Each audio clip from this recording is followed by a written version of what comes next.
محمدًا عبده ورسوله صلى الله تعالى عليه وعلى آله وأصحابه وأزواجه وذرياته أجمعين أما بعد فأعوذ بالله من الشيطان الرجيم بسم الله الرحمن الرحيم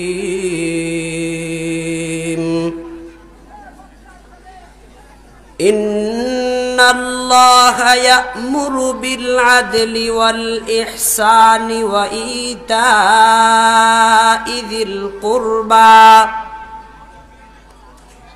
وينهى عن الفحشاء والمنكر والبغي يعظكم لعلكم تذكرون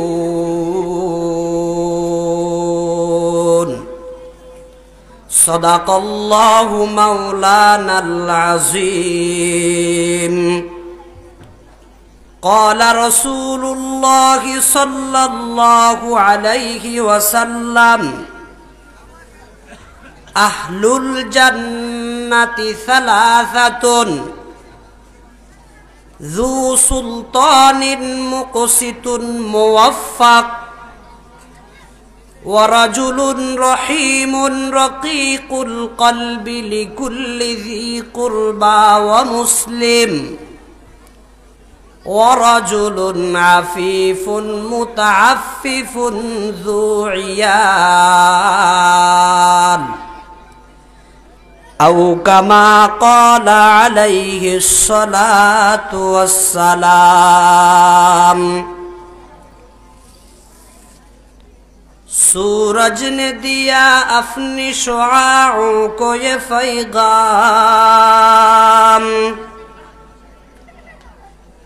सूरज ने दिया अपनी शुआओं को ये पैगाम दुनिया का अजब चीज को भी सुबह को भी शाम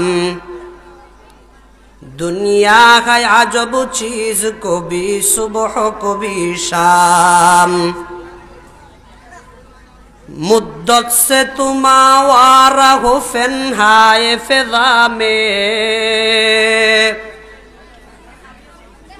मुद्दत से तुम आवारा हो फन्हाए फिजा में बढ़ती ही चली जाती है बेमुखराए अय्याम नेरेत के जर्रू पर चमकने में है राहत नेरेत के जर्रू पर चमकने में है राहत ने मिस्ल सबातों पे गोलो लाला में आराम फिर मेरी तजल्ली कुदाए दिल में समा जाओ फिर मेरी तजल्ली कुदाए दिल में समा जाओ छोड़ो छे मंतानो बायाबानो दरुबाम अल्लाहुम्मा सल्लि व सल्लिम व बारिक अलैहि व नस्तगफिरुका व नतूबु इलैक।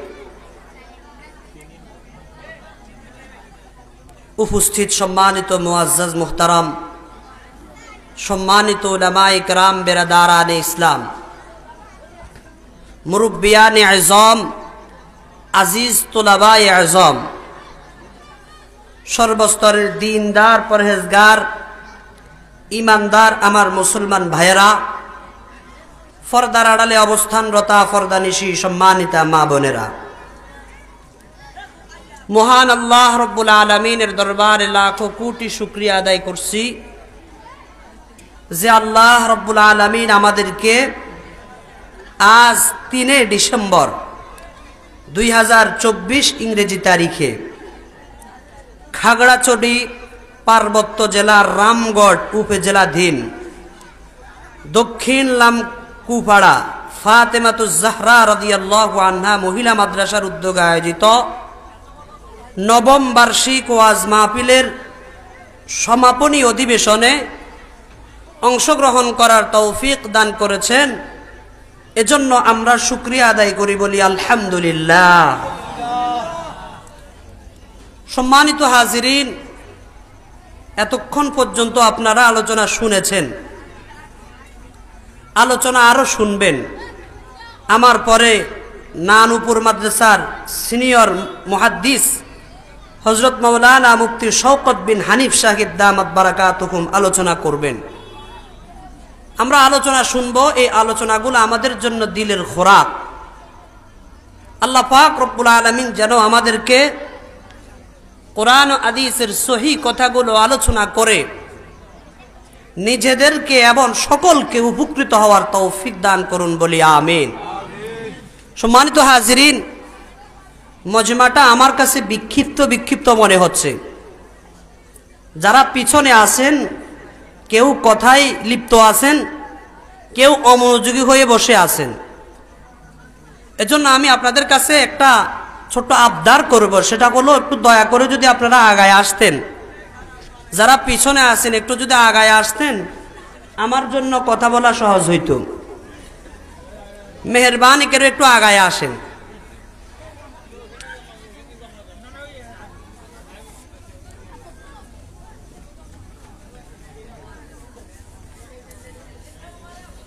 বয়ান চলাকালীন অবস্থায় আমরা কেউ কথা বলবো না, আজে বাজে কাজে আমরা লিপ্ত থাকবো না। সম্পূর্ণ আমরা দেহান ও খেয়ালের সাথে মুতাকাল্লিম কি বলে আমরা মুতাকাল্লিমের কাউলের দিকে, ওনার কালামের দিকে আমরা সবাই মনোযোগী হব। আল্লাহ পাক রব্বুল আলামিন যেন আমাদেরকে মনোযোগী হয়ে কথাবার্তাগুলো বলার শোনার আল্লাহ তৌফিক দান করেন, বলি আমিন। সম্মানিত হাজিরিন, রাত অনেক হয়ে গেছে। শীতের রজনী বেশিক্ষণ আলোচনা করা এটা মোটেও কাম্য না। আপনাদের ঘুমের তাড়া আছে, আমাদেরও ঘুমের তাড়া আছে। আমাদেরকেও ঘুমাইতে হবে, আমাদেরকেও নামাজ পড়তে হবে। সব দিক বিবেচনা করে লম্বা সময় কথা হবে না, অল্প সময় কথা হবে ইনশাআল্লাহ। তবে অল্প সময়ের কথাগুলো আমরা খেয়াল করে শোনার চেষ্টা করব। আমি যে আয়াতে কারিমা আপনাদের সামনে পাঠ করেছি, এই আয়াতে কারিমা পবিত্র কালামের সূরা নাহালের 90 নম্বর আয়াত। আমার দিকে মনোযোগী হন, এই দিকে, এই ছাত্র ভাইয়েরা এদিকে মনোযোগী হন। আমি খুতবা এবং দরুদ শরীফের পর আল্লাহ পাকের পবিত্র কালামুল্লাহর সূরা নাহালের 90 নম্বর আয়াতে কারিমা তেলাওয়াত করেছি। এই আয়াতে কারিমাটি আমাদের সকলের পরিচিত একটা আয়াত। আমরা যারা জুমার নামাজ পড়ি, জুমার নামাজ পড়তে হলে খুতাবায়ে আজম যে খুতবা দিয়ে থাকেন, এই প্রত্যেক খুতবার দ্বিতীয় খুতবাই আমার তেলাওয়াতকৃত আয়াতটি পড়েন। একটু মনোযোগ দেন তো, এই আয়াতটি আপনারা শুনছেন কিনা। ইন্নাল্লাহা ইয়া'মুরু বিল আদলি ওয়াল ইহসান ওয়া ইতা'i যিল কুরবা ওয়া ইয়ানহা আনিল ফাহশাই ওয়াল মুনকারি ওয়াল বাগই ইয়া'iযুকুম লা'আল্লাকুম তাযাক্কারুন।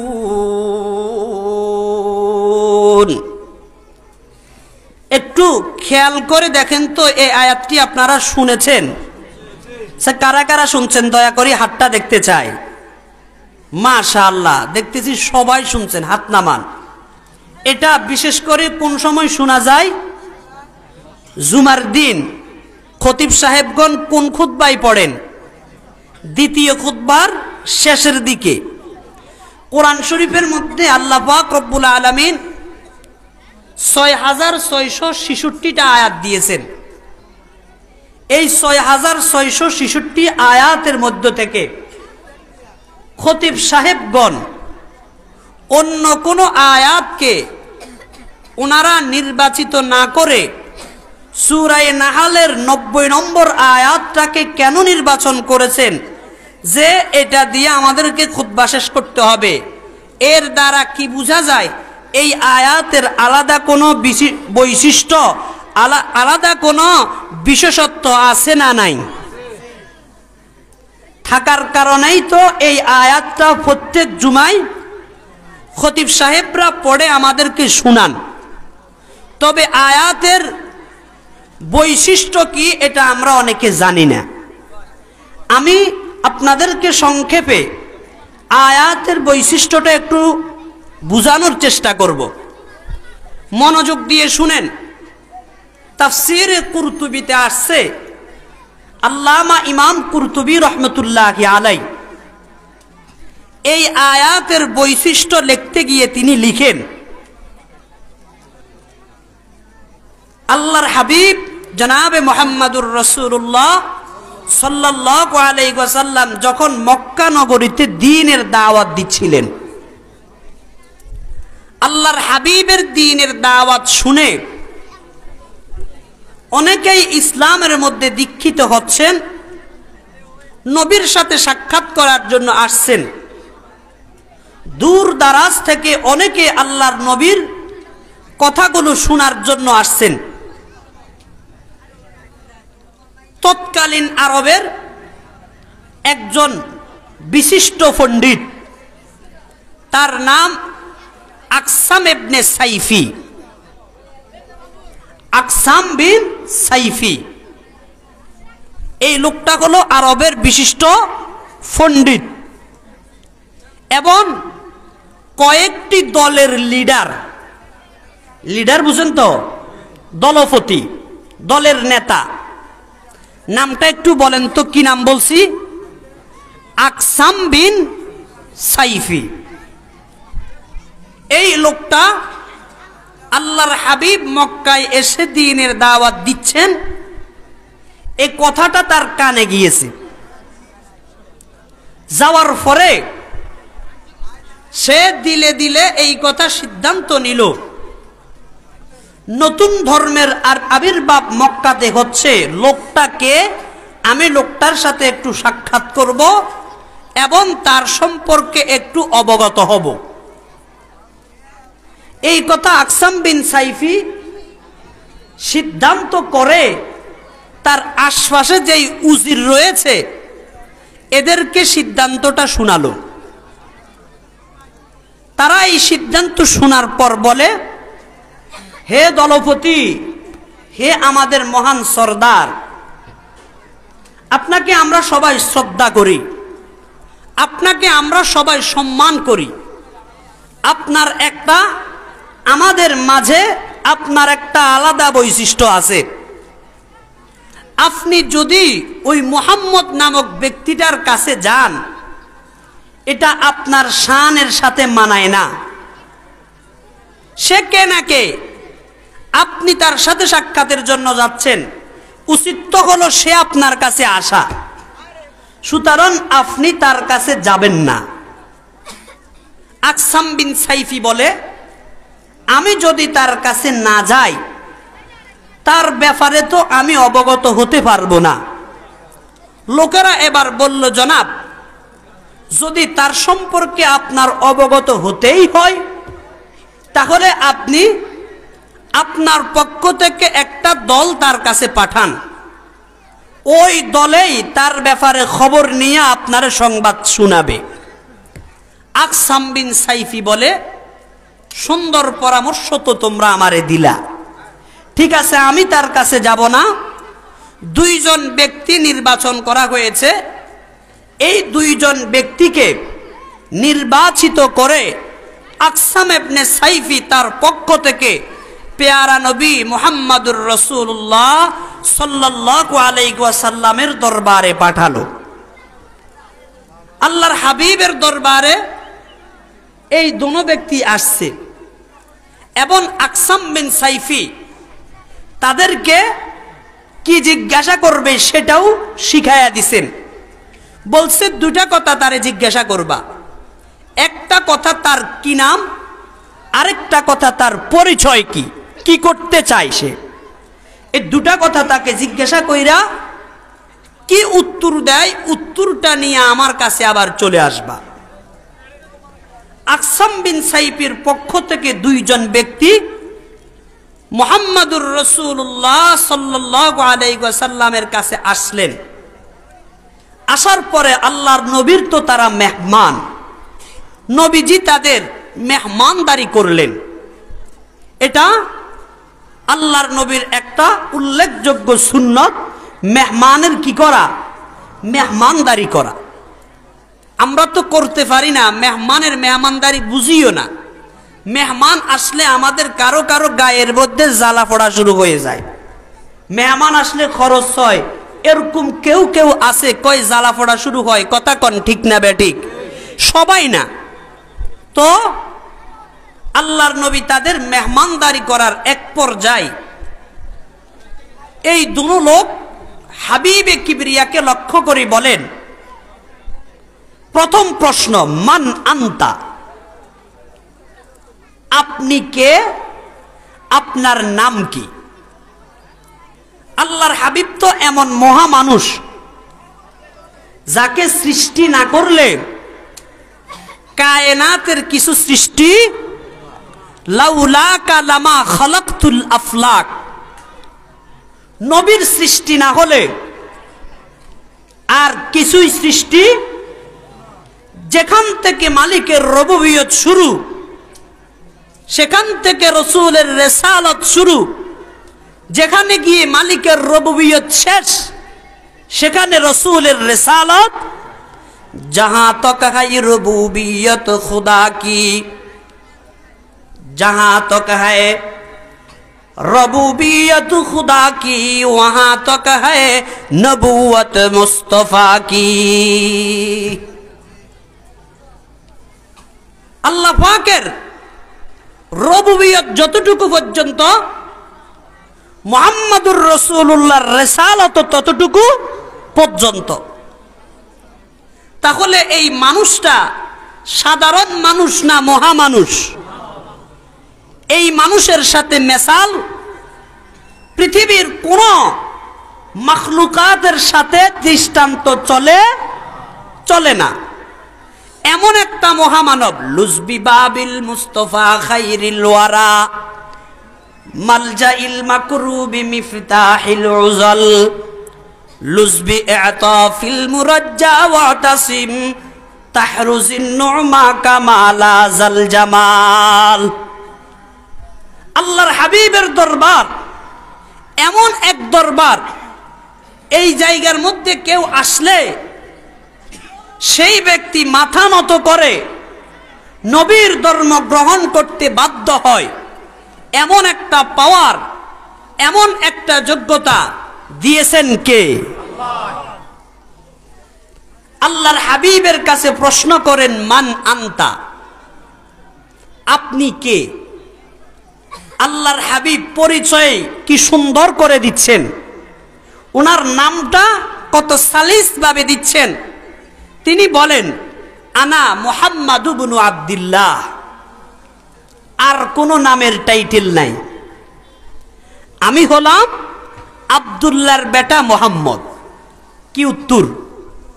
কথা বলেন না, আমি কার বেটা? আব্দুল্লাহর বেটা মুহাম্মদ, ছেলে আব্দুল্লাহর ছেলে মুহাম্মদ। দ্বিতীয় প্রশ্ন, ওয়ামা আনতা, আপনার পরিচয় কি? আপনি কি নিয়ে এখানে আসছেন, কি মিশন চালু করতে চাইতেছেন? আল্লাহর হাবিব এই প্রশ্নের উত্তর বলে, আনা আব্দুল্লাহ ওয়া রাসূলুহু, আমি আল্লাহর বান্দা এবং আল্লাহর রাসূল। যেমন প্রশ্ন তেমন উত্তর, প্রশ্নও সংক্ষেপ, উত্তরও সংক্ষেপ। উত্তরের ভিতরে সব কিছু চলে আসছে। আল্লাহর নবী আর কোনো অতিরিক্ত কথা না বলে সঙ্গে সঙ্গে সূরা নাহালের 90 নম্বর আয়াত, ইন্নাল্লাহা ইয়া'মুরু বিল আদলি ওয়াল ইহসান ওয়া ইতা'i যিল কুরবা ওয়া ইয়ানহা আনিল ফাহশাই ওয়াল মুনকারি ওয়াল বাগি ইয়াইযুকুম লাআল্লাকুম তাযাক্কারুন। এই আয়াতটা নবীর জবানে তেলাওয়াত করে উভয় ব্যক্তিকে নবীজি শুনালেন। বলেন, নবীর জবানের তেলাওয়াত আ'লা মানের না আদনা মানের? উন্নত মানের নাকি অনুন্নত মানের? আল্লাহর হাবিবের কণ্ঠস্বর সুন্দর না অসুন্দর? তেলাওয়াতে কি মজা, এটা আমি আশিকে ইলাহি আপনাদেরকে বুঝাইতে পারবো না। এই পরিমাণ মজা আল্লাহ পাক রব্বুল আলামিন ওনার তেলাওয়াতের মধ্যে ঢুকায়া দিয়েছেন। সুবহানাল্লাহ। আল্লাহর নবীর জবানে তেলাওয়াত শুনতে আমাদের ইচ্ছা আছে তো? কার কার ইচ্ছা আছে? নারায়ে তাকবীর। আল্লাহ কবুল ফরমান, আমিন। হাত নামান। আমাদের অশান্ত দিলের অশান্তিটা আল্লাহ পাক জান্নাতের মধ্যে নবীর তেলাওয়াতের মাধ্যমে আমাদের দিলের অশান্তিটা আল্লাহ দূর করে দিলটাকে শান্ত করবেন। জান্নাতে আল্লাহর নবীর জবান থেকে আমরা তেলাওয়াত শুনবো ইনশাআল্লাহ। আল্লাহর হাবিব এই আয়াতটি তেলাওয়াত করে তাদেরকে শোনালো। শোনানোর পর তারা নবীর কাছে দরখাস্ত করেন, ও মুহাম্মদ, আয়াতটি আপনি আরেকবার তেলাওয়াত করুন। সুবহানাল্লাহ। আল্লাহর নবী তাদের কথা শুনে আবার তেলাওয়াত করলেন। তেলাওয়াত করার পর এরা নবীজিকে ডাক দিয়া বলেন, ও মুহাম্মদ, এই আয়াতটি আপনি আরেকবার তেলাওয়াত করুন। সুবহানাল্লাহ। আফজালে জুমলা কুতুব কুরআনে মাস্ত আ কালামে রৌশন ফাকে খুদাস আজ ফাসাআত ওয়াজ বালাগত নিজে হাম ওয়াজরে শাকাত ওয়াজ জাজালাত নিজে হাম। এই তেলাওয়াতের ভিতরে তো আল্লাহ মজা ঢুকাই দিছেন। তারা শুনে সবগুলা পাগল হয়ে গেছে। নবীজিকে তিনবার বলছে, তিনবার নবীকে বলছে, হুজুর আরেকবার পড়েন। আল্লাহর নবী তিনবার তেলাওয়াতের পর তারা বলে, আর লাগবে না, আমাদের মুখস্থ হয়ে গেছে। আয়াতটি তাদের মুখস্থ হওয়ার পরে এবার তারা সোজা আকসাম বিন সাইফির কাছে চলে গেল। যাইয়া আল্লাহর নবীর সাথে তাদের যেভাবে ঘটনা ঘটেছে, যেভাবে প্রশ্ন করেছেন, যেভাবে নবী উত্তর দিয়েছে, সবগুলা শুনাইল। শুনানোর পরে তাদের ওই মুখস্থকৃত আয়াতটি আকসাম ইবনে সাইফির সামনে তারা একটু তেলাওয়াত করল। আকসাম ইবনে সাইফি এই তেলাওয়াত শুনে এবার তার দিলটাও বেকারার। সে বলতেছে, আরেকবার পড়ো তো। তারা আরেকবার পড়ল। পড়ার পরে আকসাম বিন সাইফি বলে, এটা কোথায় পেলা? তখন তারা বলে, এটা আমরা ওই যার কাছে গিয়েছি মুহাম্মদ, তার দরবার থেকে আমরা এটা আনছি। আকসাম বিন সাইফির বক্তব্য তাফসীরে কুরতুবী সাক্ষী। আকসাম বিন সাইফি বলে, হে আমার দলের সদস্যরা, যেই লোকটার জবান থেকে এই কথাগুলো বের হয়েছে, ওই লোকটা কখনো মিথ্যাবাদী হতে পারে না, ওই লোকটা কখনো অসত্য ধর্মের হতে পারে না। ওই লোকটার মতো সাচ্চা, ওই লোকটার মতো বেহতর আল্লাহর জমিনে আমার মনে হয় আর দ্বিতীয় কোনো ব্যক্তি হতে পারে না। বলেন না সুবহানাল্লাহ। ডাক দিয়া বলেন, আমার দলের সদস্যরা, আমি আকসাম বিন সাইফি চললাম, কে কে আমার সাথে যাবে? চলো। আকসাম বিন সাইফির সাথে বিশাল বড় একটা দল হয়ে গেছে। এই দল বল দিয়া আকসাম বিন সাইফি আল্লাহর নবীর দরবারে গিয়া নিজেকে সারেন্ডার করে ঈমানের মজা অনুভব করে তিনি কালিমা পড়ে মুসলমান হয়ে গেছেন। সুবহানাল্লাহ। আজ ফাসাহাত ওয়াজ বালাগাত নিজে হাম ওয়াজ রেশাকত ওয়াজ জাজালাত নিজে হাম বুদনে আমর কালামুল্লাহি দা হাম চুরুজে রৌশনা মদ বেগুমা নজমে দিলকশ উম্মিয়ে আওরদাস গোয়ে সবকত বরবলি গা বুরদাস। আমার মুসলমান ভাইয়েরা, এই আয়াতের আলাদা কোনো বৈশিষ্ট্য আছে না নাই? এমন বৈশিষ্ট্য যেই আয়াতের তেলাওয়াত শুনিয়া আকসাম বিন সাইফির মতো কাট্টা একটা কাফের ঈমান নিয়ে আসছে। বলেন না আয়াতটা দামি না বেদামি? আমার মুসলমান ভাইয়েরা, এই আয়াতের বৈশিষ্ট্য আরো আছে। তাফসীরে কুরতুবির মধ্যে আসছে হযরতে আব্দুল্লাহ ইবনে মাসউদ রাদিয়াল্লাহু তাআলা আনহু থেকে বর্ণিত। আব্দুল্লাহ ইবনে মাসউদ রাদিয়াল্লাহু তাআলা আনহু বলেন, ও জগতের মানুষেরা, এই কোরআনের মধ্যে আল্লাহ পাক রব্বুল আলামিন 6666টা আয়াত দিয়েছেন। যদি আল্লাহ পাক রব্বুল আলামিন 6666 আয়াতের মধ্য থেকে 6665 আয়াত বাদ দিয়া শুধু একটা আয়াত দিত, একটা আয়াত, শুধু এই আয়াতটা যদি আল্লাহ নাজিল করত, বাকি এই 6665টা আয়াতের দরকার হইতো না। গোটা কোরআনের মুলাক্কাস কথাটা আল্লাহ পাক সংক্ষেপে এই সূরা নাহলের 90 নম্বর আয়াতে ঢুকায়া দিয়েছেন। ইন্না আজমা আয়াতান ফিল কুরআন হিয়া হাযিহিল আয়া। হযরত আব্দুল্লাহ ইবনে মাসউদ বলেন, কোরআনের সবচেয়ে জামে যে আয়াতটি রয়েছে ওই আয়াতটার নাম হলো সূরা নাহলের 90 নম্বর আয়াত। চিল্লায় বলেন না সুবহানাল্লাহ। তাহলে যে আয়াত আমরা শুনছি, খতিব সাহেবরা প্রত্যেক জুমায় পড়ে, বলেন তো আয়াতটা সাধারণ নাকি এটা অসাধারণ? দামি না বেদামি? এখন কথা হলো, আয়াতটার এত বৈশিষ্ট্য, এত ফজিলত, আল্লাহ পাক রব্বুল আলামিন আয়াতে কি বলছেন সেটা তো আমরা বুঝি না। আমার ভাইয়েরা, আল্লাহ পাক রব্বুল আলামিন এই আয়াতের মধ্যে 3টা কাজের আদেশ করেছেন এবং 3টা কাজের নিষেধ করেছেন। কথা বলেন, কি বলছেন? 3 কাজের আদেশ করেছেন আর 3 কাজের নিষেধ করেছেন। কোন কোন কাজের আদেশ করেছেন আর কোন কোন কাজের নিষেধ করেছেন, এই কথাগুলো আমাদের জানার দরকার আছে না নাই? এই 3 কয়টা হয়? 6টা কথা বলে আল্লাহ পাক রব্বুল আলামিন আয়াতের শেষাংশে বলেন, লাআল্লাকুম তাযাক্কারুন। হে আমার বান্দাবান্দিরা, যদি তোমরা এই 3টি আদেশ এবং 3টি নিষেধ মান্য করো, তাহলে তোমরা কোরআন যে নসিহতের একটা বাণী, কোরআনের নসিহত গ্রহণকারী হিসাবে গণ্য হয়ে যাইবা। সুবহানাল্লাহ।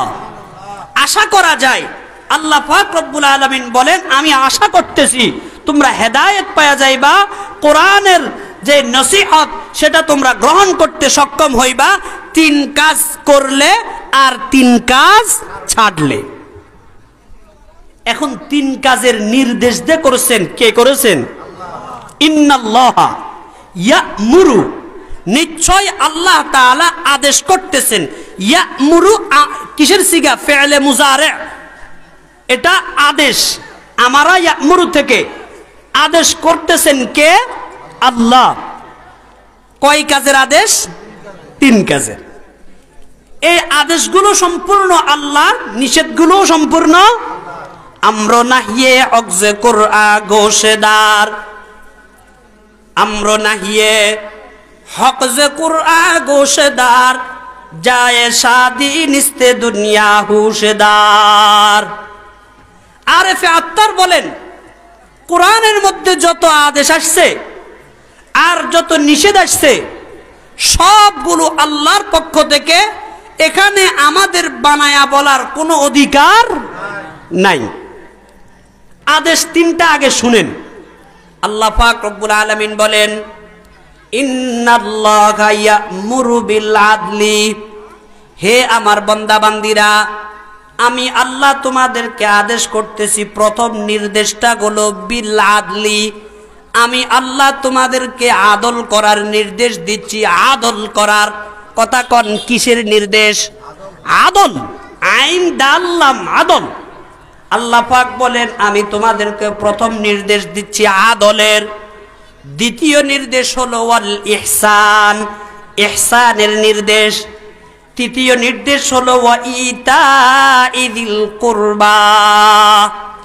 আল্লাহ পাক রব্বুল আলামিন বলেন, বান্দারা, তৃতীয় নির্দেশ হলো ইতাইযিল কুরবা, অর্থাৎ আত্মীয় স্বজনকে দান করা, আত্মীয় স্বজনকে দান করা, দেওয়া।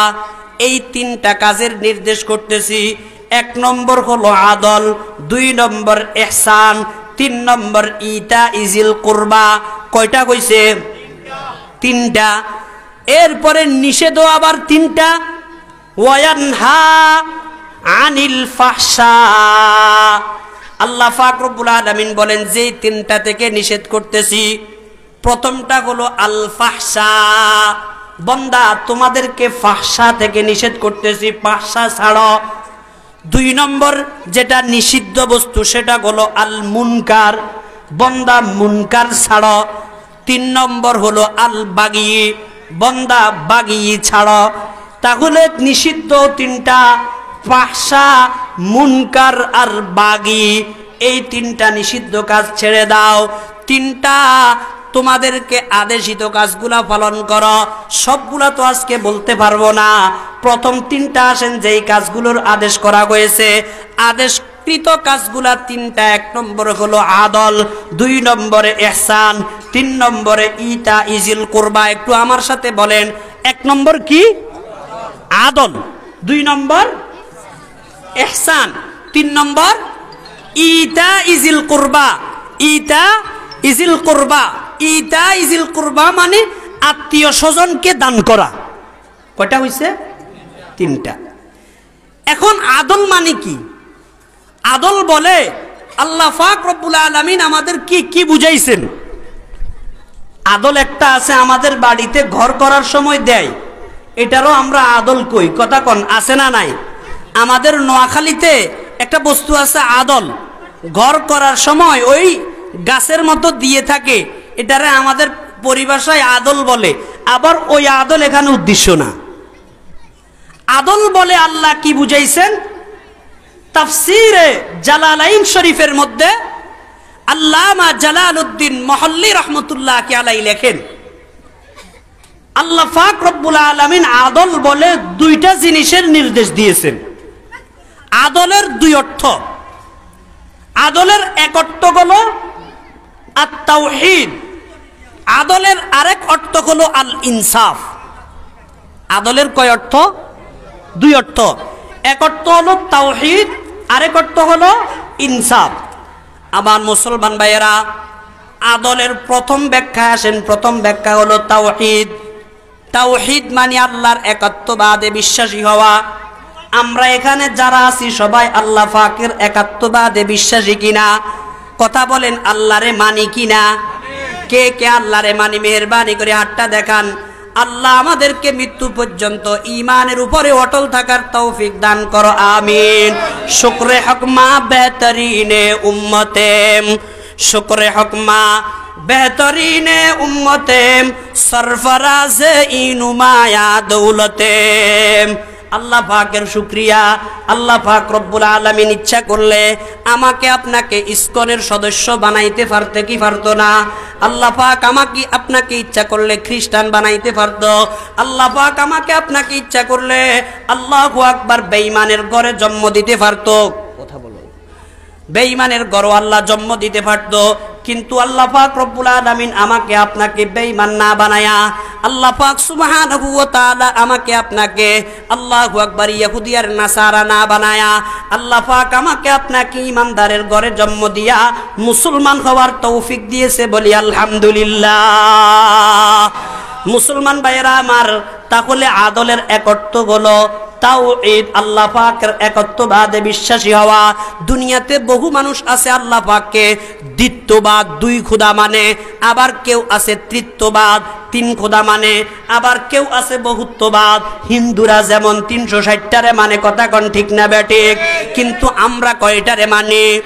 खुदा एक है कोई उससा नहीं, किसी का में साजी उसका नहीं, नहीं उसकी कुछ इब्तिदा इंतहा, सदा से है और रहेगा सदा।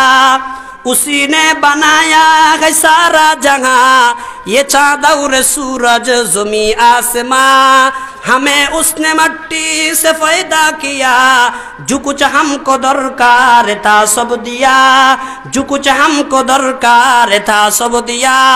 उसी ने बनाया है सारा जहां, ये चाँद और सूरज ज़मी आसमां, हमें बख्शी है इस कदर नेमती कि जिनको न हरगिज़ कभी गिन की।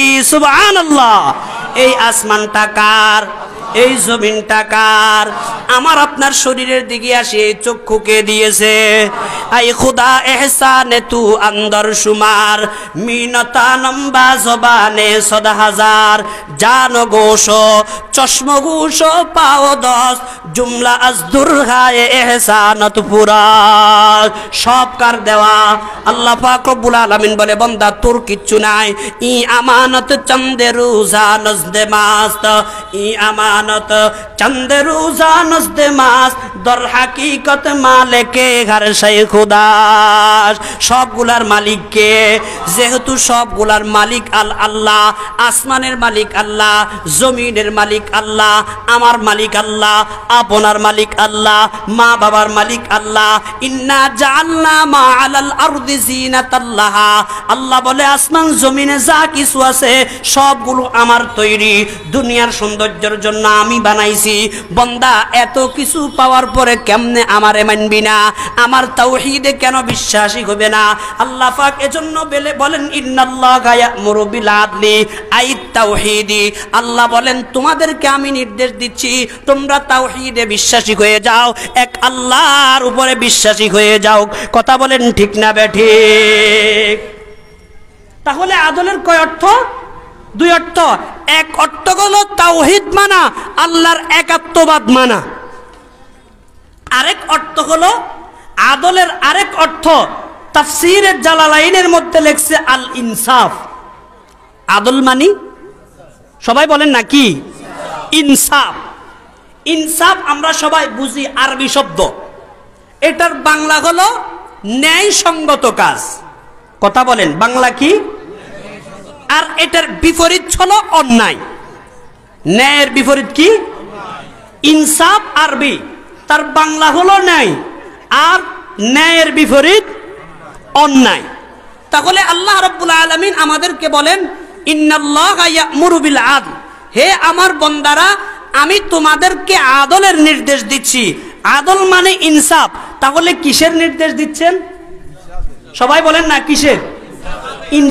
ইনসাফের নির্দেশ। একটু আমরা লক্ষ্য করলে, বর্তমানে তাকাইলে একটু দেখব,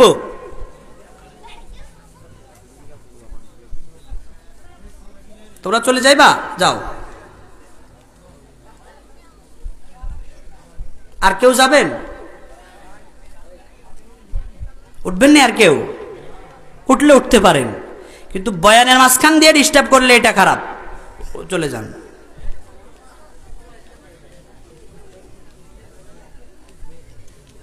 যারা পিছনে আছেন একটু আগায় আসেন, আগায় আসেন।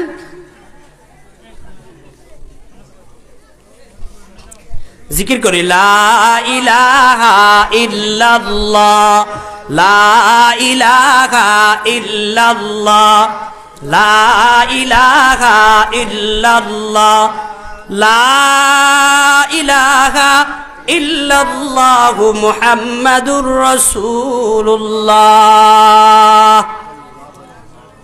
সম্মানিত হাজিরিন, তাহলে আদলের আরেক অর্থ কি বলছি? ইনসাফ। ইনসাফ মানে ন্যায়সঙ্গত কাজ করা।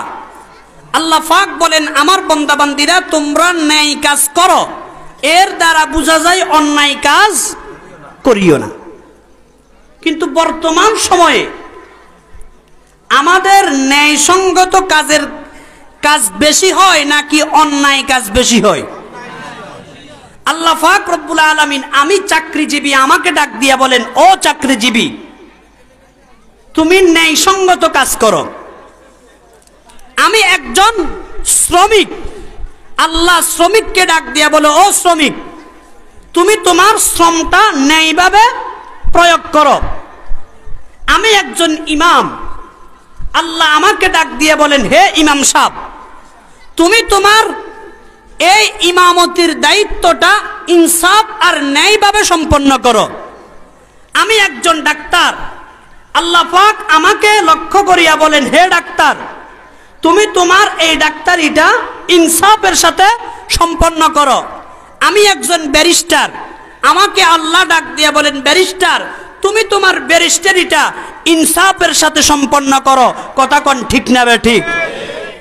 কিন্তু বর্তমানে যে যার জায়গাত আছে, সবাই দেখা যায় এই জায়গায় থাকিয়া কত রকমের বেইনসাফি কাজ করে। কথা কোন আছে না নাই?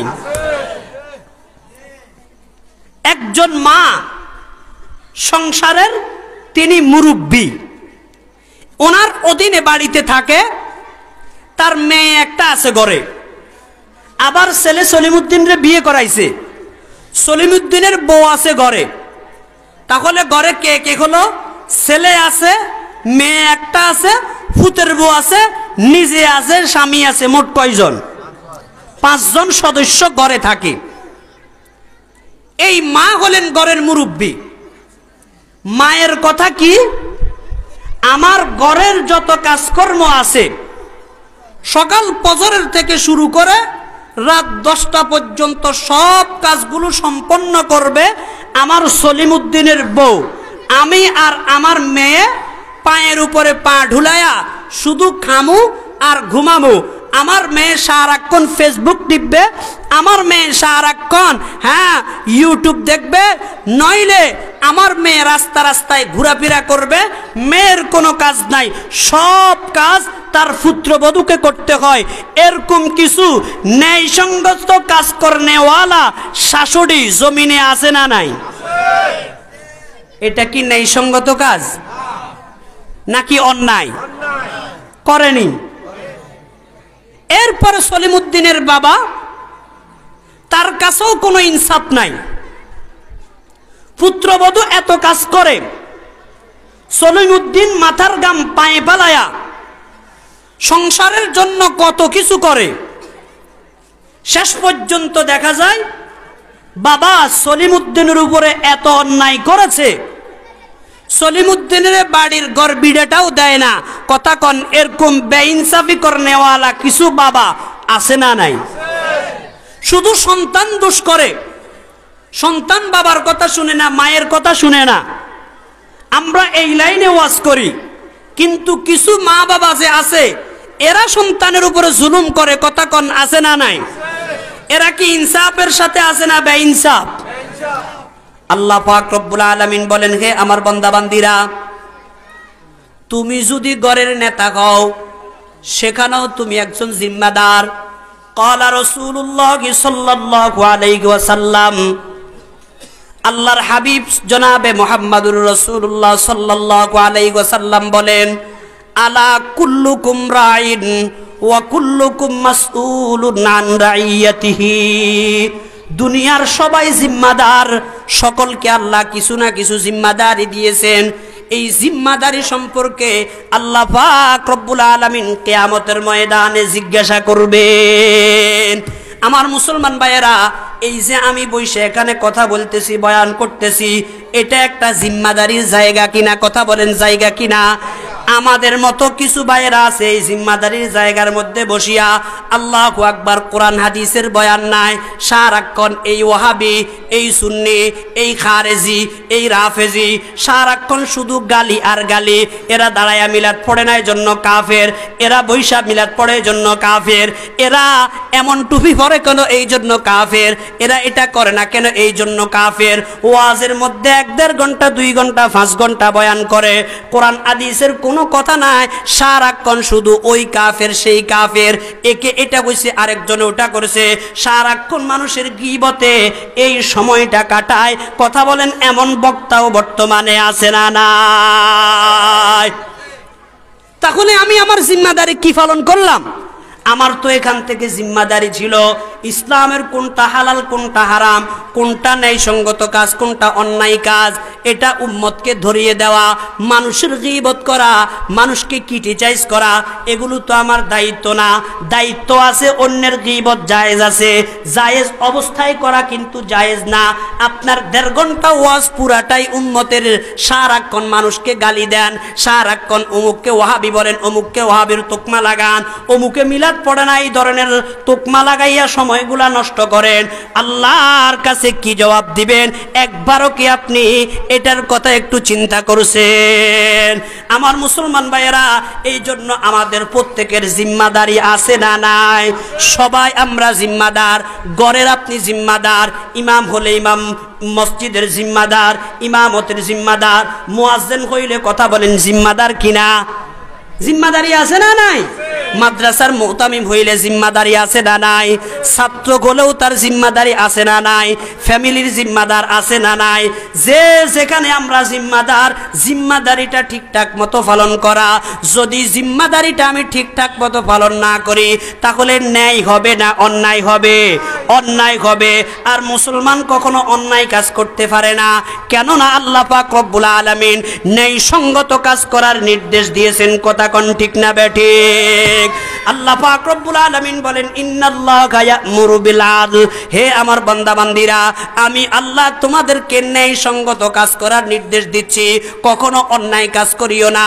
হক না দারদ দুস্তে খলকা জারেরা, হক না দারদ দুস্তে খলকা জারেরা, নিস্তে ই খাসলতি কে দিনদারেরা, আসছে তোমার কো দিলে রারেশ করদা, আজারা হাত বর वजूदे खेश कर द जाने बेजा लिम्मा कुन माइला अजीज जाने बेजा लिम्मा कुन माइला अजीज वर कुनी गर्दी आजा खैला अजीज रोज़े अहले जुल्म बगरी ज़ै फकीर ताना सूजी जाते शेते ज़ै फकीर सोहबते ज़ालिम बसाने आते शस्ता जाके खलका जारे तंदो सिर कशात। अल्लाह आरिफ डाक दिया बोलेन, হক না দারদ দোস্তে খলকা জারেরা, ওই ব্যক্তিকে আল্লাহ পছন্দ করে না, ওই ব্যক্তিকে আল্লাহ মুহাব্বত করে না যেই লোকটা মানুষের সাথে অন্যায় করে, মানুষকে ক্রিটিসাইজ করে, গালমন্দ করে, সারাক্ষণ মানুষের বদনামি করে, এরকম বদনামি করে, সারাক্ষণ মানুষকে কষ্ট দিতে থাকে, অন্যায়মূলক কাজ করে, ন্যায়সঙ্গত কাজ করে না, এমন লোকটা আল্লাহ পাকের পছন্দনীয় না। চিল্লায় বলেন না নাউযুবিল্লাহ। আমার কথা বুঝেন আপনারা? অসুবিধা হয় নাকি? আল্লাহ পাক কয়টা জিনিসের আদেশ করেছেন? 3টা। 1 নম্বর কি? আদল।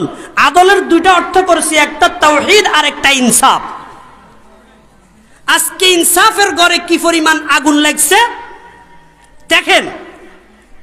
ইমাম সাহেব মসজিদে ইমামতি করে, তার একটা বাড়ি আছে, ঘর আছে, ছেলে সন্তান 5-7টা ছেলে মেয়ে আছে, ইমামের বেতন 5,000 টাকার উপরে হয় না। কথা বলেন, ইনসাফ না বেইনসাফ? বেইনসাফ না? বর্তমান বাজারে 1 কেজি আলুর দাম 70 টাকার উপরে, 1 কেজি পেঁয়াজের দাম 200 টাকার কাছে। পেঁয়াজের দাম কত? 65-70 টাকা। এরপরে আসেন রসুন। রসুন কত? রসুন 200 টাকা। তেলের কেজি 200-র কাছাকাছি। সবগুলোর দাম কি আমাদের ক্রয় ক্ষমতার ভিতরে না বাইরে? বাইরে।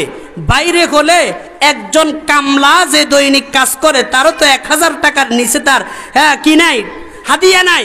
কিন্তু আমাদের ইমাম সাহেবরা, আমাদের মাদ্রাসার মুহূর্ত এরকম শিক্ষকরা, তাদের 5,000-6,000 টাকার উপরে বেতন উঠে না। আর বলে হুজুর এটার ভিতরে বরকত হবে। এটা কি বরকতের নামে উম্মতের সাথে আর উলামা একরামের সাথে ধোঁকাবাজি নয়? কথা কোন ধোঁকাবাজি কিনা? এটা ধোঁকাবাজি। এজন্য এমন ধোঁকাবাজি আমরা করব না ছাড়ব? ইনসাফ করব তো ইনশাআল্লাহ। ইমামদের সাথে ইনসাফ করব তো। আল্লাহ পাক রব্বুল আলামিন আমাদেরকে তৌফিক দান করুন, বলি আমিন। সম্মানিত ভাইয়েরা আমার, আল্লাহর হাবিব এক হাদিসের মধ্যে এলান করেন, যে হাদিসটি আমি খুতবায় পড়েছি।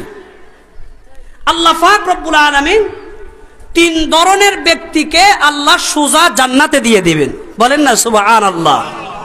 কয় ধরনের ব্যক্তিকে? 3 ধরনের ব্যক্তিকে আল্লাহ সোজা জান্নাত দিবে। ক্বালা রাসূলুল্লাহ সাল্লাল্লাহু আলাইহি ওয়াসাল্লাম আহলুল জান্নাতি সালাসাতুন। আল্লাহর হাবিব বলেন, হে উম্মতের নরনারীরা, জান্নাতি লোক হলো 3 ধরনের ব্যক্তি। এরা জান্নাতি, এদের কোনো হিসাব নিকাশ নাই, সোজা জান্নাতি। 1 নম্বর হলো যু সুলতানিন মুকসিতুন মুওয়াফফাক।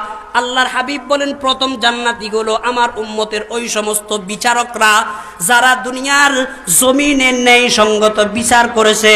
যখন বিচারকের কাঠগড়ায় বিচারকের চেয়ার এসে বসছে, কখনো অন্যায় করে নাই।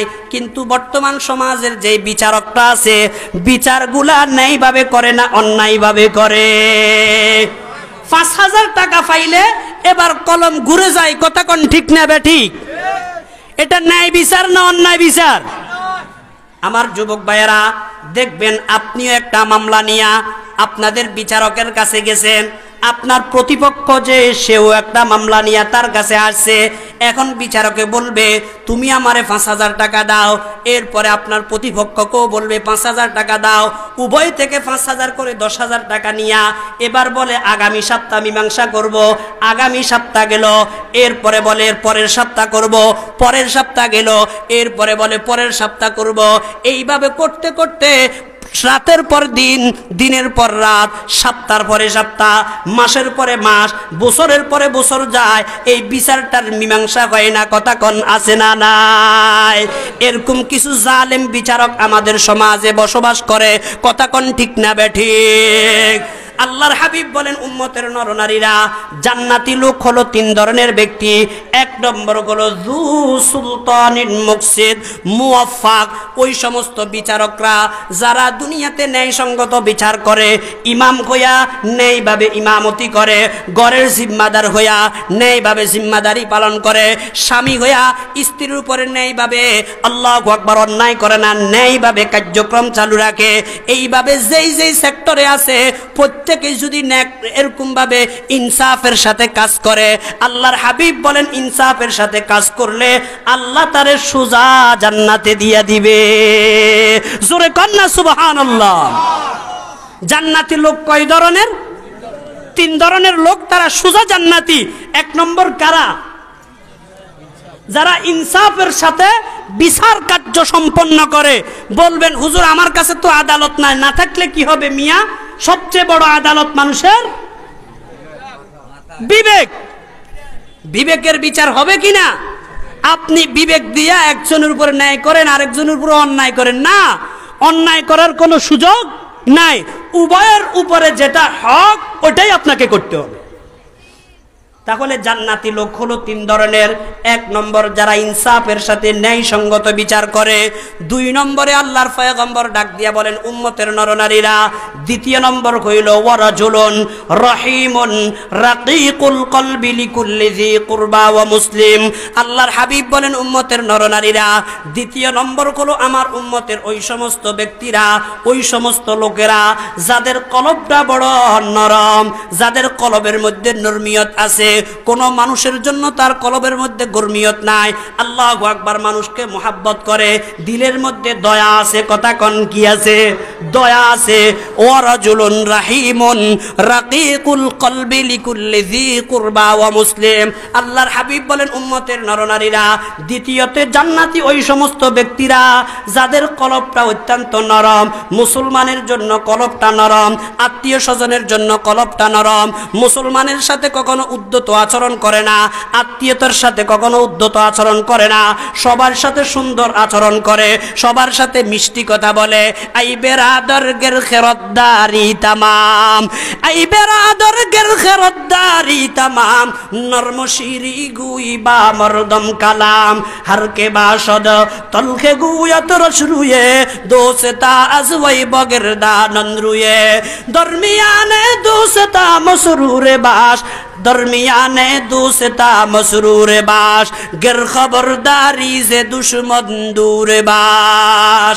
मुसलमान भाइरा आमार আজকে আমাদের দিলের মধ্যে মানুষের জন্য দয়া আসেনি? কথা কোন আসেনি? নাই তো, দয়া নাই। এই কারণে দেখা যায় বাড়ির পাশে আপনার এটা সীমানা, এটা আপনার বাড়ির সীমানা, এই সীমানা আপনার, এর পরের সীমানাটা হলো সলিমুদ্দিনের। সলিমুদ্দিন তার সীমানায় সুন্দর করে বাজার থেকে গাছ নিয়ে গাছ রোপণ করছে। আপনার এবার দিলের মধ্যে তার জন্য হিংসা আসছে। এখানে সিরিয়াল এসে 20টা গাছ লাগালো। এই গাছগুলো যদি বড় হয় তাহলে তো এক একটা গাছ সে 10-15 হাজার টাকা করে বিক্রি করবে, অনেক টাকা হয়ে যাবে। তাই আপনি কি করলেন, মাগরিবের নামাজের পরে ওই আপনার সীমানাতে গিয়া তার প্রত্যেকটা গাছের আগা, গাছের মাথাটা ভাঙ্গিয়া দিলেন। এরকম আকাম আমাদের বর্তমান সমাজের মানুষ করে কি করে না?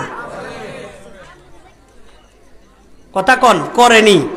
আমাদের নোয়াখালীতেও আছে, আপনাদের এখানে আছে, খাগড়াছড়িতে। আল্লাহু আকবার। বলেন এটা কি মোহাব্বতের কারণে করে না হিংসার কারণে করে?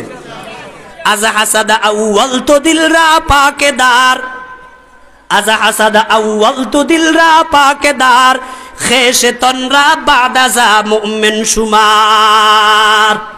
নিজে তো অনেক বড় মুফতি, অনেক বড় মুহাদ্দিস, নিজে অনেক বড় দামি মানুষ, আল্লাহু আকবার, অনেক বড় লোক মানুষ। এই কারণে আরেকজনের চেহারা দেখতে পারে না, আরেকজনের চলা দেখতে পারে না, আরেকজনের ছেলে বিদেশ যাবে এটা পছন্দ করে না, আরেকজনের জমি কিনবে এটা পছন্দ করে না। কথা কন আছে না নাই? একজনে সুন্দর করে আরেকজন থেকে 10 লাখ টাকা দিয়ে একটা জমি কিনছে। মনে করেন আমার চাচা হুজুর থেকে জমি কিনতেছে, এখন মাঝখান দিয়ে কোনো দালাল বলতে কেউ নাই, মাঝখান দিয়ে আরেকজনে দেখলো 10 লাখ টাকার জমি কিনে। এটা তো আমাদের এলাকায় যে দালালগুলো আছে এরা তো জানে না, এরা জানলে তো অন্তত এখান থেকে 1 লাখ টাকা হলো ওনার থেকে এটা হাদিয়াতান খাইতো। সিস্টেমে ওই তৃতীয় ব্যক্তি আসতে গিয়া এলাকার মধ্যে যারা মুরব্বী আছে না, এদেরকে আমাদের নোয়াখালীতে বলে দালাল, আছে না নাই? দালালের কানে ঢুকাই দিছে, মিয়া সাহেব আমাদের এলাকায় তো জমি বিক্রি হচ্ছে, বাড়ি বিক্রি হচ্ছে, আপনি জানেন? কোন নারে জানি না, কো মুখেই না, বাড়ি বিক্রি করে, জমিন বিক্রি করে। কি আমারে ট্যাক্স না দিয়ে আবার জমি বিক্রি, আমারে ট্যাক্স না দিয়ে আবার এখানে বিল্ডিং উঠায়? হতেই পারে না। সঙ্গে সঙ্গে গিয়া সেখানের মধ্যে বলে না, আজ থেকে যতক্ষণ আমার হাদিয়া, আমার 1 লাখ টাকা 2 লাখ টাকা হাদিয়া না আসবে ততক্ষণ তোমার কাজ সামনের দিকে যাবে না। এরকম সিস্টেমে হাদিয়া খানেওয়ালা আপনাদের সমাজও 2-4টা আছে না নাই? কথা কোন আসেনি? আল্লাহু আকবার। এটা কি হিংসার আগুনে জ্বলিয়া নাকি মোহাব্বতের টানে? হিংসার আগুনে জ্বলিয়া মাঝখানে তৃতীয় পক্ষ আস্তে লাগাই দিছে। কেন সে এইভাবে কিনতেছে, ওরা দিল না কেন? এই হিংসা। এক প্রতিবেশী আরেক প্রতিবেশীর উপরে হিংসা। কথা কন আছে না নাই? এক হুজুর আরেক হুজুরের সাথে হিংসা, এক ছাত্র আরেক ছাত্রের সাথে হিংসা, এক মুতামিম আরেক মুতামিমের সাথে হিংসা, এক শিক্ষক আরেক শিক্ষকের সাথে হিংসা, এক বাড়িওয়ালা আরেক বাড়িওয়ালার সাথে হিংসা, এক জাল আরেক জালের সাথে হিংসা, এক ভাই আরেক ভাইয়ের সাথে হিংসা। কথা কন আছে না নাই? আজ হাসাদা আউয়াল তো দিল রাফাকেদার, খেশে তনরা বাদাজা মুমিন সুমার। আরেফে আত্মার বলেন, হে আল্লাহর বান্দা, তুমি যদি মুমিন হইতে হয়, তুমি যদি মুসলমান হইতে হয়, দিলের থেকে হিংসা দূর করো। এই দিলের ভিতরে তুমি হিংসা রাখিয়া ইমানদার হইতে পারবা না। তাহলে আসেন, জান্নাতি লোক কয় ধরনের? কয় ধরনের লোক সোজা জান্নাতে যাবে? 3 ধরনের। 1 নম্বর হইল ন্যায়সঙ্গত বিচার করনেওয়ালা বিচারক। 2 নম্বর হইল ওয়ারাজুলুন রহিমুন রকিকুল কলবি, ওই সমস্ত আল্লাহর বান্দারা যাদের দিলের মধ্যে দয়া আছে, দিলের মধ্যে কারোর জন্য হিংসা নাই। দিলের মধ্যে কি আছে? কথা কন। দয়া আছে। ছেলের জন্য দয়া আছে, মায়ের জন্য দয়া আছে, ছাত্র ভাইয়ের জন্য দয়া আছে, সাথীর জন্য দয়া আছে, স্ত্রীর জন্য দয়া আছে, আছে, প্রতিবেশীর জন্য দয়া আছে, আল্লাহু আকবার, মসজিদের ইমামের জন্য দয়া আছে, অর্থাৎ তার দিলের মধ্যে দয়ায় ভরা। ক্বালা রাসূলুল্লাহ সাল্লাল্লাহু আলাইহি ওয়াসাল্লাম ইরহামু মান ফিল আরদি ইয়ারহামকুম মান ফিস সামা। আল্লাহর হাবিব বলেন, উম্মতেরা তুমি জমিনওয়ালার উপরে দয়া করো, আসমানওয়ালা তোমার উপরে দয়া করবে। ক্বালা রাসূলুল্লাহ সাল্লাল্লাহু আলাইহি ওয়াসাল্লাম লা ইয়ারহামুল্লাহু মান লা ইয়ারহামুন নাস। আল্লাহর হাবিব বলেন, যারা মানুষের উপরে দয়া করে না এদের উপরে আল্লাহও দয়া করে না। নাউযুবিল্লাহ। আমার ওয়াজ বুঝেন? চাই কে কে বুঝেন? হাতটা দেখান তো। আল্লাহ আমাদেরকে বুঝার তৌফিক দান করেন, আমিন। হাত নামান। মনে কষ্ট নিতেছেন? কয় ধরনের ব্যক্তি জান্নাতি? এক নম্বর কে? ন্যায়পরায়ণ ব্যক্তি। দুই নম্বর দয়াবান ব্যক্তি। কথা কয় না? কে? দয়াবান ব্যক্তি। কার জন্য? লিকুল্লি মুসলিম, প্রত্যেক মুসলমানের জন্য। মুসলমানের জন্য কোনো সময় হিংসা থাকতে পারে না। মুসলমান হিংসা করবে ইসকনকে, মুসলমান হিংসা করবে বেদিনকে, মুসলমান হিংসা করবে ইহুদিকে, মুসলমান হিংসা করবে নাসারাকে। আল্লাহ বলেন, লাতাজিদান্না আশাদ্দান নাসি আদাওয়াতান লিল্লাযিনা আমানুল ইয়াহুদা ওয়াল্লাযিনা আশরাকু। হে আমার বান্দারা, মনে করছো ইসকন তোমাদের একেবারে মোহাব্বতের লোক হয়ে গেছে? না, এদের বগল মে ইঠায়, এদের বগলে কি আছে? সুযোগ পাইলেই তোমাদেরকে মেরে দিবে। কথা কোন ঠিক না বেটি? এজন্য কোন বেঈমানকে আমরা মোহাব্বত করতে, আমাদের মোহাব্বত কার জন্য? আল হুব্বু ফিল্লাহ ওয়াল বুগযু ফিল্লাহ। আল্লাহর জন্য কারে মোহাব্বত করব, আল্লাহর জন্য কাউকে ঘৃণা করব।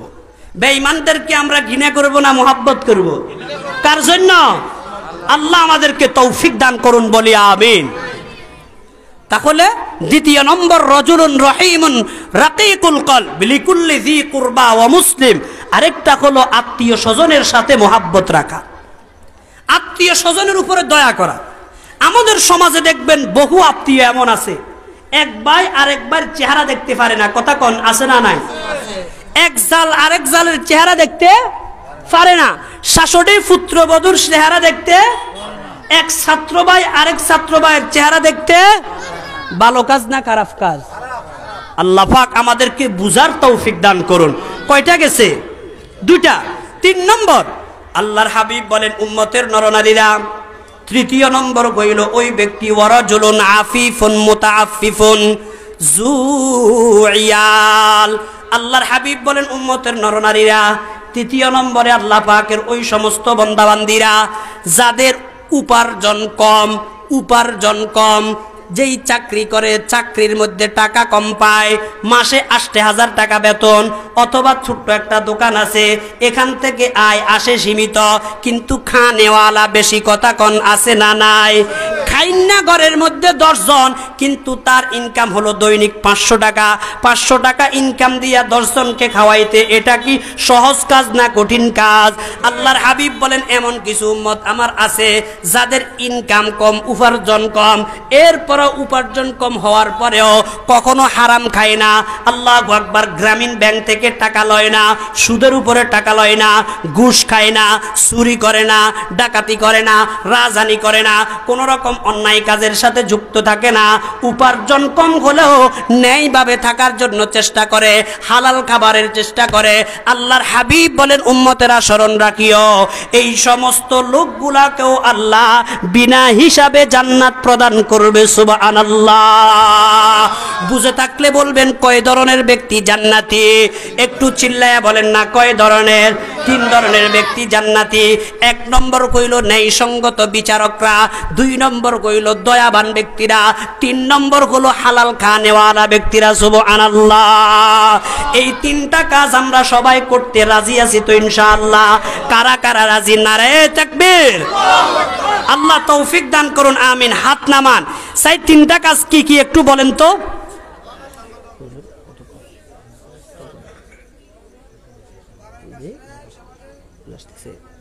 আচ্ছা, 3টা কাজ কি কি? 1 নম্বর কি? ন্যায় কাজ করবো তো ইনশাআল্লাহ। 2 নম্বর কি কাজ? দয়া করা, দয়াবান, দয়া করবো তো ইনশাআল্লাহ। 3 নম্বর, হালাল খাবো তো ইনশাআল্লাহ। আল্লাহ পাক তৌফিক দান করুন। আল্লাহর নবী কেমন ইনসাফগার ছিলেন, নবীজি কেমন ইনসাফওয়ালা ছিলেন, ছোট্ট একটা ঘটনা বলেই আমি আমার আলোচনা শেষ করব ইনশাআল্লাহুল আজিজ। আল্লাহর নবী কেমন ইনসাফগার ছিলেন, কেমন ন্যায় নীতিবান ছিলেন। মুসলমান ভাইয়েরা আমার, আপনি যদি কারো বিচার করতে হয়, বিচারের জন্য একটা সিস্টেম আছে। সিস্টেম কি? একজন হলো আপনার বাদী, আরেকজন হলো বিবাদী। বাদী আর বিবাদী উভয়ে আপনার কাছে একটা বিষয় জানাইছে। এখন আপনার কাজ কি? যে আপনার কাছে বিচার দিয়েছে ওই ব্যক্তিকে বলবেন তুমি দলিল পেশ করো। আবার যার বিপক্ষে বিচারটা, ওই ব্যক্তিকেও বলবেন তুমি তোমার সপক্ষে কি করো? দলিল পেশ করো। দলিলের আলোকে বিচার হয়। কথা কন ঠিক না বেঠিক? এটা ইসলামের একটা বিধান। দলিলের আলোকে কি? আল বাইয়িনাতু আলাল মুদ্দাই ওয়াল ইয়ামিনু আলা মান আনকারা। আল্লাহর হাবিব হাদিসে বলছেন যে দাবি করে ওই ব্যক্তি কি করতে হবে? দলিল দিতে হবে। এতটুকু কথা বুঝা আসছে? তাহলে ঘটনাটা বুঝতে সহজ হবে। যখন আল্লাহ পাক রব্বুল আলামিন যাকাতের বিধান নাজিল করলেন, যাকাতের বিধান নাজিল করার পরে হযরত আবু বকর রাদিয়াল্লাহু তাআলা আনহুর বাড়ির পাশে এক ইহুদির বাড়ি ছিল। এই ইহুদি সব সময় আবু বকর রাদিয়াল্লাহু আনহুকে গালি দিত, আবু বকরকে মন্দ সত্য বলতো, বিভিন্ন রকমের কথা বলে ক্রিটিসাইজ করত, বিভিন্ন রকমের শব্দ বলে ওনার শানে কটূক্তিমূলক বাক্য উচ্চারণ করত।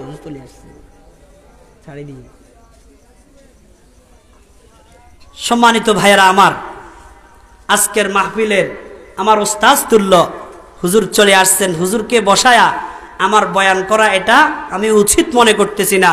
এজন্য আজকের জন্য আর সামনের দিকে কথা না বাড়াইয়া এখানেই শেষ করলাম। আল্লাহ যদি তৌফিক দান করে ইনশাআল্লাহ অন্য কোনো সময় যেই ঘটনা শুরু করছি এটা ইনশাআল্লাহ বলা